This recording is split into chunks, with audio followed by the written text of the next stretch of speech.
কাজ শুরু করেছেন, ট্রানজিট দেওয়া শুরু করে দিয়েছেন। এই 120 চাক্কার গাড়ি যে চালু হয়ে গেল, না ব্রিজ তৈরি হইল না রাস্তা তৈরি হইল, এর মধ্যে 120 চাক্কার গাড়ি এই রোড দিয়া চলতে পারে না। ধরে কোন ঠিক না? এই রোড আগে কমপ্লিট হোক, একবারে মালামাল নেওয়া যাওয়ার জন্যে আপনি রাস্তা দিতে পারেন, হ্যাঁ আপনি দিক থেকে মাল নেওয়া যাবে, কিন্তু রাস্তাই হইছে না। ব্রিজের নামে খবর নাই, রাস্তার নামে খবর নাই। 120 চাক্কার গাড়ি রাস্তা ব্লক করিয়া আমরা রাত 2টার সময় আটকা পড়ছিলাম, 4টা পর্যন্ত সময় লাগছে বিশ্ব রোড থেকে ভ্রমণ করে যাইতে।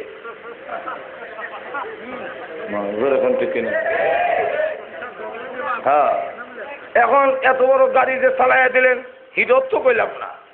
আমরা বলতেছি কোরআন হাদিসের কথা, জোরে কোন ঠিক কিনা? আমরা বিশ্বাস করি আওয়ামী লীগ মুসলমান, জোরে কোন ঠিক কিনা?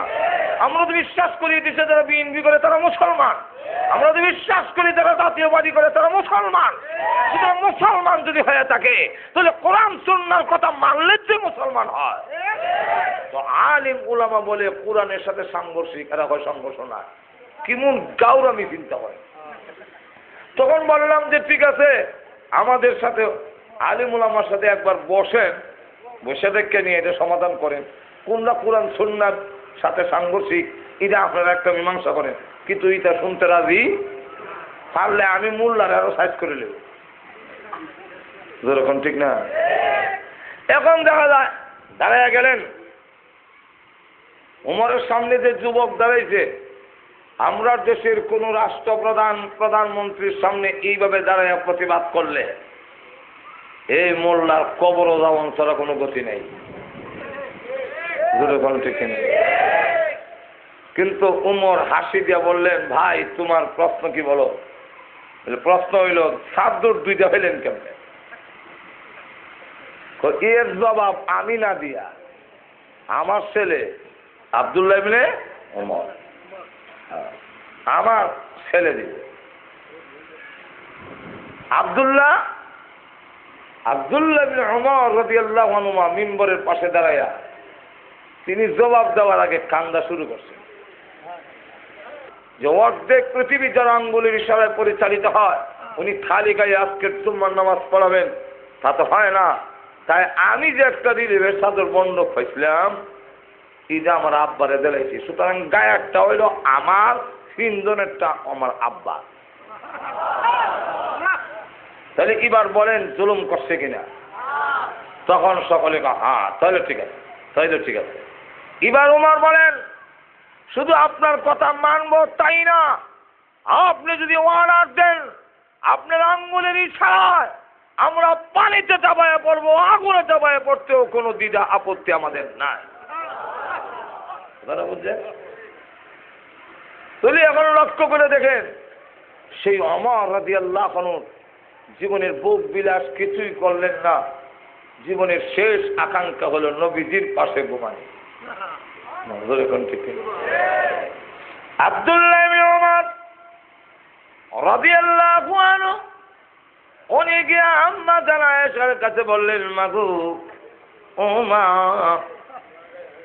আমার আব্বার জীবনের শেষ আকাঙ্ক্ষা হলো ওই জায়গাটুকু দিয়ে দেওয়া, যাতে করে তিনি নবীর পাশে ঘুমাতে পারেন। আম্মা জান আয়েশা সিদ্দিকা রাদিয়াল্লাহু আনহা বলেন, রে আব্দুল্লাহ ইবনে ওমর, তাম পৃথিবী দিতে পারি, কিন্তু জেনে রাখ ওই জায়গাটা দিতে পারি না, ওই জায়গা দিতে পারি না, কারণ তাম পৃথিবীর চাইতে ওই জায়গার দাম আমার কাছে বেশি। রসুলের পাশে যে জায়গাটা, এটা তো জান্নাতের টুকরা। কে টুকরা? আর তোদের এখন কে টুকরা? জান্নাতের টুকরা। আব্দুল্লাহ ইবনে ওমর শোনো,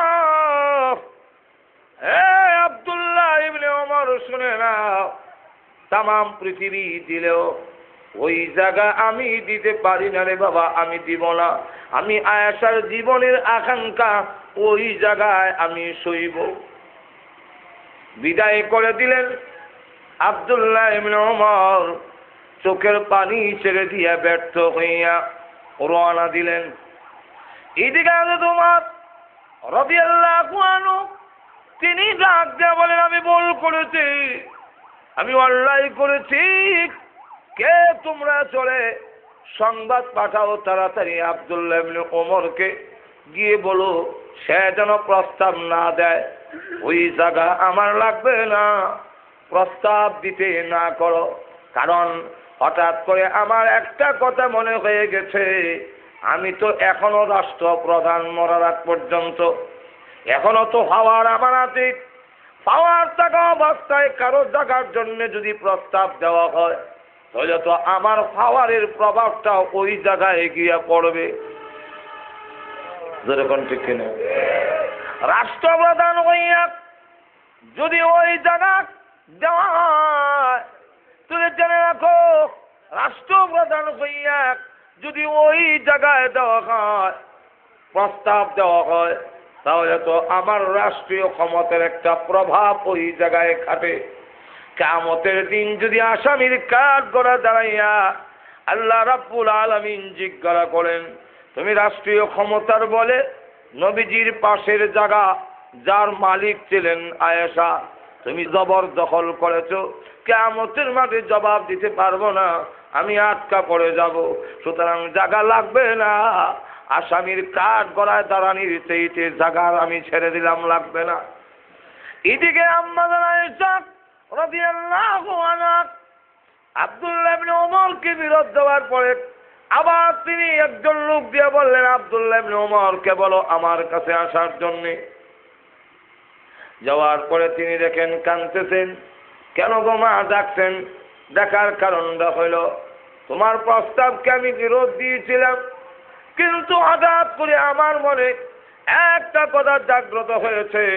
সেই কথাটা হলো কিয়ামতের কঠিন ময়দানে আল্লাহর নবী যদি আমাকে জিজ্ঞাসা করেন, আয়েশা গো তুমি না উম্মতের মা, তুমি না উম্মত জননী, সন্তান হইয়া মার কাছে একটা আবদার রাখে, মার যত বড় চাহিদার জিনিস হোক সন্তানের জন্য দান করে দেয়। তুমি না উমরের মা, তুমি না উম্মতের মা, তোমার কাছে একটা উমর আবদার করেছে একটু কবরের জায়গার জন্য, তা দিন না। কিয়ামতের মাঠে বিশ্ব নবীর সামনে আমার কি জবাব হবে?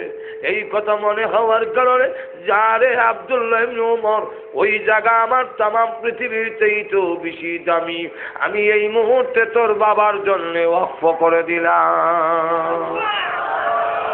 হযরত ওমর রাদিয়াল্লাহু আনহু সেই জায়গার মালিক হয়ে গেলেন অনুমতি সাপেক্ষে। এই জন্য তিনজন কেন? যেহেতু আসলে রসুলও বলে গেছেন যে আমরা তিনজন এক জায়গার থেকে সৃষ্টি, আমি আবু বকর ওমর। আর হাদিসের মধ্যে আসছে যাকে যেখান থেকে যেই মাটির থেকে সৃষ্টি করা হয়েছে সেই জায়গা তার কবর হবে। সেই হাদিস অনুযায়ী তিনজনের কবর তো একখানে হওয়ার লাগে। ঠিক না? আমি বলতেছিলাম আলোচনা অনেক লম্বা, ওই লম্বা আলোচনা করার মতো সময় নাই। লক্ষ্য করে দেখুন আল্লাহ রাব্বুল আলামিন যে বলছেন মার পেটের ভিতরে তার নাভিটা গঠন করো, ওই জায়গা থেকে এক চিমটি মাটি এনে বানাও, যেই জায়গাতে তাকে দাফন করা হবে এই কবরের মাটি এক জায়গায় আনো। ওই জায়গার মাটির এক নাভি গঠন করে গোটা দেহ আল্লাহ রাব্বুল আলামিন সৃষ্টি করে মার গর্ভ হইয়া এই দুনিয়ার জগতে আমাদের আগমন হইল। এই দুনিয়াতে আগমন হওয়ার পরে আল্লাহ রাব্বুল আলামিন জানাইয়া দিয়েছেন এই পৃথিবী বেশি দিনের নয়, তুমি কিন্তু বলে যাও না। এই জন্য এক কানে আযান আর এক কানে ইকামত দেওয়ার সিস্টেম। সন্তান ছেলে হোক আর মেয়ে হোক, এক কানে আযান আর এক কানে ইকামত দিতে হয়। কেন আযান ইকামত? এই হাদিসের ব্যাখ্যা তাকরীর বুখারীর মধ্যে আল্লামা জাকারিয়া রাহমাতুল্লাহ আলাইহি লেখেন, এক কানে আযান আর এক কানে ইকামত দেওয়ার কারণ হইল জানাজার নামাজে আজান নাই, একামত নাই। দুনিয়াতে আসার পরে আজান একামত দেওয়া হয়েছে। এখন থেকে তুমি রেডি থাকো, কোন সময় তোমার জানাজার নামাজ হবে।